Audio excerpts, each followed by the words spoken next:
안녕하십니까. 오늘은 관계를 파괴하는 악랄한 운명, 이런 제목으로 준비해봤습니다.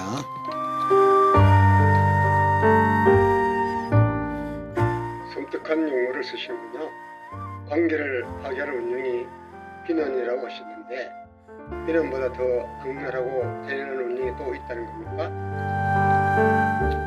전쟁 무기의 대명사, 특히 공격 무기의 대명사라고 하면 창과 칼입니다.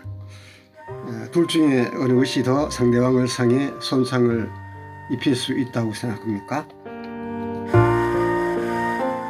별로 생각해 본 적이 없는데 잘 모르겠는데요. 아마도 창보다는 칼이 아닐까 생각합니다. 예, 맞습니다.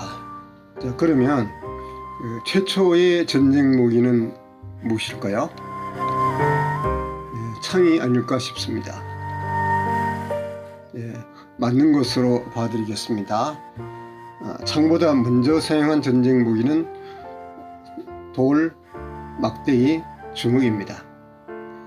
상징적으로 대화에서는 아직도 돌, 막대기, 주먹에 해당하는 말을 여전히 사용합니다. 돌에 해당하는 정제되지 않은 말, 막말이죠. 막대기에 해당하는 휘두르는 말, 주먹에 해당하는 억장이 무너지게 하는 말, 이런 말을 들으면 주먹을 치게 되지 않겠습니까? 이런 말들은 일일이 분량이가 너무 수가 많아서 창 심리도식에 다 묶어두었습니다. 사람들은 스트레스가 심할수록 돌, 막대기, 주먹 등 원시적 전쟁 무기에 해당하는 말을 많이 씁니다. 창이 전쟁 무기의 최초라고 보면 되겠습니다.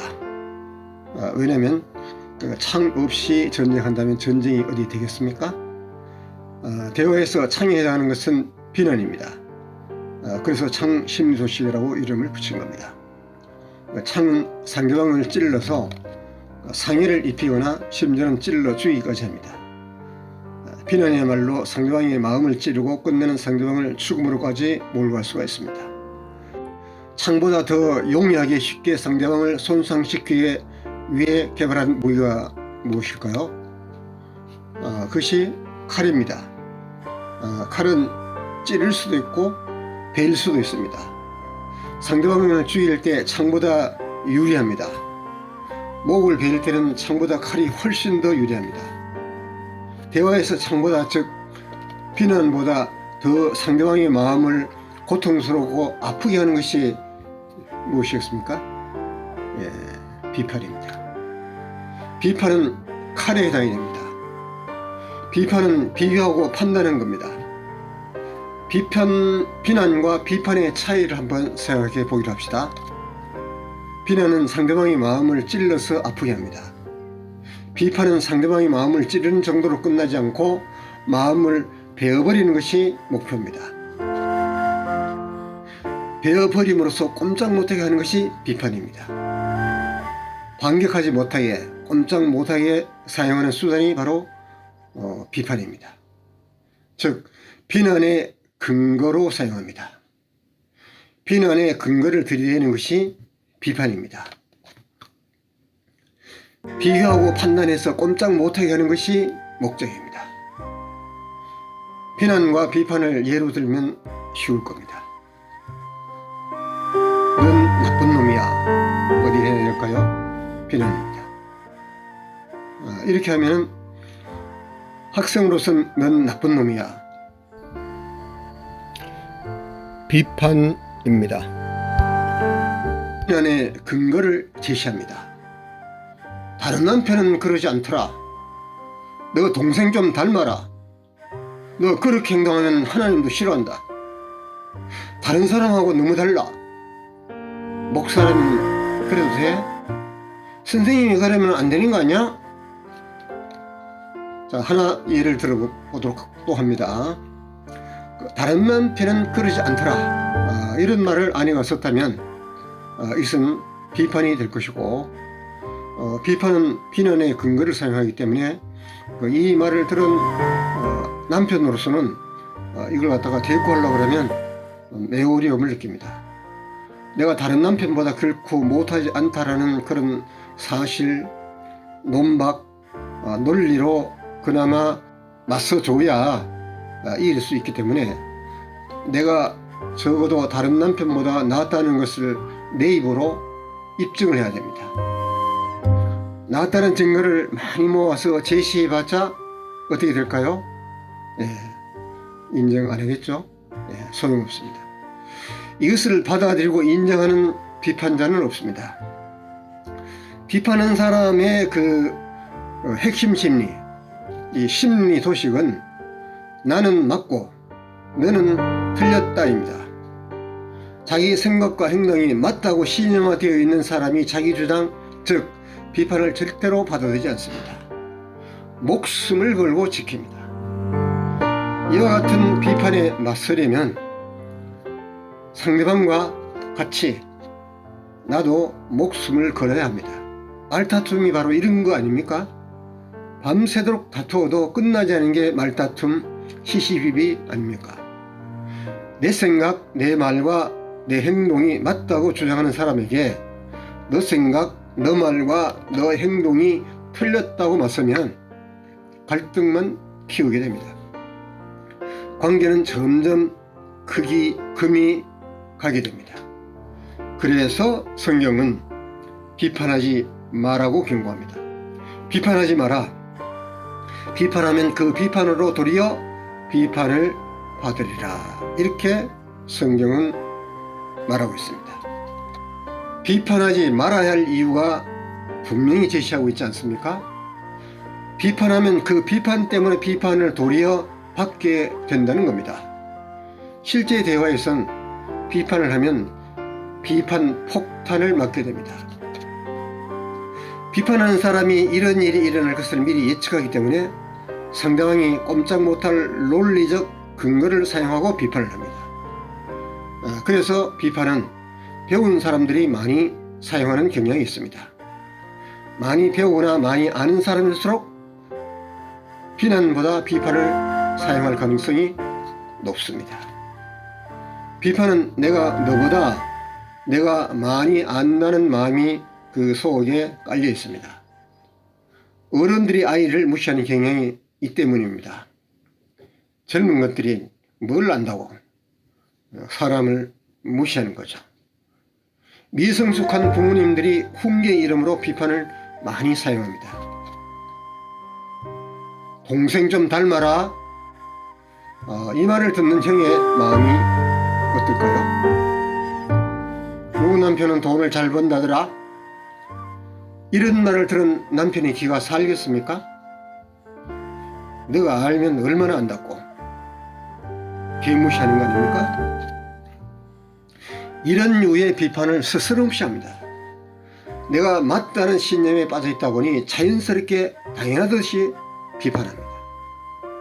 여기까지 들은 분이라면 비판이 비난보다 훨씬 더 악하고 질이 나쁜지를 알 수 있을 것으로 봅니다. 그래서 비판을 두고 관계를 파괴하는 악랄한 원흉이라는 그런 이름을 붙인 겁니다. 이해는 가는데 비판을 하지 않고 사는 게 어렵지 않습니까? 매우 유익한 질문입니다. 우리는 비판하지 않고 살 수 없습니다. 많은 경우에 비판을 해야 합니다. 비판하지 않으면 맞고 틀림을 판단할 수 없습니다. 더러는 옳고 그름도 비판을 통해 가려내야 합니다. 옳고 그름을 가려낼 때 또는 맞고 틀림을 밝힐 때는 비교 기준이 매우 중요합니다. 잣대가 필요하다는 거죠. 건강한 비판은 잣대가 무난합니다. 한마디로 보편적입니다. 너도 나도 다 통하는 상식입니다. 대화에서는 경계선이 되겠습니다. 경계선은 인격입니다. 사람이면 누구나 지켜야 할 도리입니다. 경계선이 분명하지 않은 사람이 많기 때문에 말하기가 매우 조심스럽습니다. 자세히 말하고 싶지 않고 그러지 않겠습니다. 그렇더라도 이 말은 할 수가 있습니다. 인격의 기본은 상대방의 판단과 선택을 있는 그대로 수용하고 존중하는 것입니다. 사람은 누구나 신념을 가지고 삽니다. 내가 보기에는 잘못했다 싶어도 그가 생각하기에는, 상대방이 생각하기에는 옳다고 생각하기 때문에 내가 옳다는 신념을 가지고 상대방을 대하면 충돌과 갈등이 일어나기 마련입니다. 내가 맞다는 신념도 마찬가지가 되겠죠. 조심하고 경계해야 할 비판은 자기 중심적이지 않아야 합니다. 내가 옳다, 내가 맞다는 신념을 내려놓는 것이 건강한 비판입니다. 자기 신념을 굽히지 않는다면 내 입에 맞추라는 격이 되기 때문에 자기 중심에 치우친 기준, 잣들을 사용하는 거 아닙니까? 이와 같은 비판은 매우 건강하지 못한 비판이라 하겠습니다. 건강하지 못한 비판은 자기 중심적인 발상에서 자기가 사용하는 잣대, 자기 기준을 사용합니다. 자기가 옳고 자기가 이득이 있어야 하고 자기 기분이 맞아야 하고 자기가 온통 우주의 중심입니다. 자기 중심성에 치우친 잣대를 사용하지 않을 때 비로소 비판을 하더라도 그나마 문제가 되지 않습니다. 대개 인간은 자기 중심성이 강하므로 자기 중심적으로 인간관계를 끌고 갑니다. 그게 조종이고 통제며 가스라이팅입니다. 엄밀히 말해서 조종과 통제를 안 하는 사람은 없다고 봐야 합니다. 자기에게 유익하고 유리하게 말하는 것은 자기 보호라고 해야 맞습니다. 이것이 남에게 물질적 또는 정신적으로 정도에 벗어나지 않는 경계선을 넘어서면 그것은 건강한 비판이 못 되는 겁니다. 인간관계는 생각보다 어렵습니다. 인간관계는 관계의 조화와 균형의 문제를 만나게 됩니다. 이런 난제를 잘 해결하고 극복하기 위해 하나하나씩 잘 정리해 나가야 합니다. 칼 심리 도식을 간단히 마무리하고 오늘은 끝내도록 하겠습니다. 자, 이 이미지에 칼 심리 도식이 등장이 되고 있습니다. 자, 어떤 모양을 하고 있습니까? 자, 칼은 찌르기도 하고 베기도 합니다. 그래서 칼 심리 도식이 창에 비해서 상대방의 을 더 손상시킬 수가 있기 때문에 악랄한 그런 말을 붙이게 된 겁니다. 자, 칼 심리 도식에는 가장 대표적인 것이 비판입니다. 비판 외에도 반박, 훈계, 비방 이와 같은 것이 있는데, 반박이 왜 칼 심리냐? 우리가 이제 반박을 하더라도 논리적 근거를 아주 탄탄하게 사용하면 상대방의 마음을 베는 그런 아픔을 줄 수 있기 때문에 이런 반박을 칼 심리 도식에 분류를 했습니다. 그런데 훈계는 원래 비판이 되는 건 아니죠. 그런데 훈계라도 상대방의 마음을 찌르고 아프게 또 상대방의 마음을 베는 이런 훈계를 이런 이제 비방보다 모양새를 좀 달리하고 있습니다. 모양으로는 이 훈계지만 실제 그 내용 면에 있어서는 칼에 해당이 됩니다. 그래서 이런 훈계를 칼 심리 도식에 분류를 했고, 또 비방도 마찬가지죠. 여기는 원래 비방은 비난에 해당이 되는 건데 그 속성이 칼과 같은 그런 속성을 가지고 있을 때 이것을 비난에 분류하지 않고 칼 심리 도식에 분류를 했습니다. 바로 이와 같은 것은 또 뒤에서 하나하나 어떻게 반응하고 어떻게 대응하는 그런 것까지 훈련하고 연습하도록 하겠습니다. 오늘 배운 공부하는 것 중에 가장 중요한 것이 이거죠. 핵심 신념. 우리가 칼 심리 도식의 핵심 신념이 이겁니다. 나는 맞고 너는 틀렸다입니다. 그러니까 상대방을 더 공경에 빠뜨리는 그런 경향이 있습니다. 비난보다 좀 더 객관적인 판단 근거를 제시합니다. 내가 맞다는 신념으로 하기 때문에 소통이 실제로는 어렵습니다. 이 맞고 틀리는 기준이 원래 없습니다. 원래 이 맞고 틀리는 기준은 상황에 따라 다를 수가 있고 또 사람에 따라 다를 수가 있고 그때그때 많이 달라질 수 있는 것이 이 기준이기 때문에 이 기준을 자의중심적으로 사용했을 때 비난은 매우 상대방에게 손상을 줄 수 있다는 것입니다. 이렇게 하나하나 정리를 잘 해 두셔야 우리가 실제 인간관계를 하고 대화를 할 때 그때그때 잘 풀어나갈 수가 있겠습니다. 자, 오늘은 여기까지 들어주셔서 감사합니다.